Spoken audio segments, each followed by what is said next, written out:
آج ہم دیکھیں گے گول تا پر وقف. ٹھیک ہے، گول تا. جس کلمے کے آخر میں گول تا ہو، خواہ اس پر ایک زبر زیر یا پیش ہو یا دو زبر دو زیر یا دو پیش ہو، اسے وقفی صورت میں ہائے ساکنہ سے بدل دیا جاتا ہے. ٹھیک ہے، ہا ساکن کر کے اس کو پڑھا جاتا ہے. مثلا جیسے ہم آتا ہے لمزتن، لمزتن، اس کو تائے گول تا کہتے ہیں اور اس کو پڑھتے ہیں، اسے تائے مربوطہ بھی کہتے ہیں. لمزہ، وقت کیسے کریں گے؟ لمزہ، یہ تا ہا میں بدل جائے گی، لمزہ. اسی طرح جزم پر وقف، جس کلمے کے آخر پر جزم ہو اسے وقف کی صورت میں اسی طرح پڑھیں گے جیسے ما ہی، ہی. ٹھیک ہے، اسے یعنی سانس بند کر دیں گے آخر میں، ما ہی.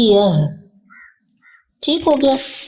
حرف وقف سے پہلے حروف مدہ ہو، یعنی وقف سے پہلے حروف مدہ ہو، جب حروف مدہ کے بعد والے حرف پر وقف کرنا ہو تو وقف کی صورت میں اسے ساکن کر کے حروف مدہ پر 3 یا 4 حرکات کے مطابق، یعنی 3 یا 4 حرکات کے برابر مد کر سکتے ہیں. جیسے یعلمون، اور اگر آیت ختم ہوتی ہے تو یعلمون. ٹھیک ہو گیا. تو یہاں پہ یعنی بڑی مد کر سکتے ہیں ہم، یعلمون. اور اگر حروف وقف سے پہلے لین ہو، یعنی حروف لین ہو، جب حروف لین کے بعد والے حرف پر وقف کرنا ہو تو اسے ساکن کر کے وقف کی صورت میں حروف لین پر بھی مد کر سکتے ہیں. جیسے قریشن، تو اگر وقف کریں گے تو کیسے پڑھیں گے؟ قریش، قریش، یعنی اس کو بھی مد کے ساتھ پڑھا جائے گا.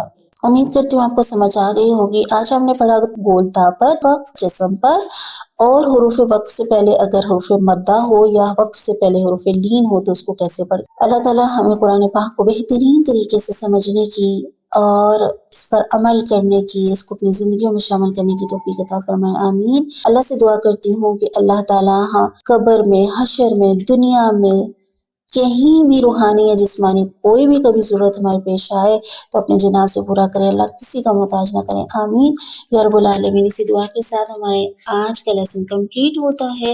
سبحانک اللہم و بحمدک، نشہد ان لا الہ الا انت، نستغفرک و نتوب الیک. السلام علیکم ورحمۃ اللہ وبرکاتہ.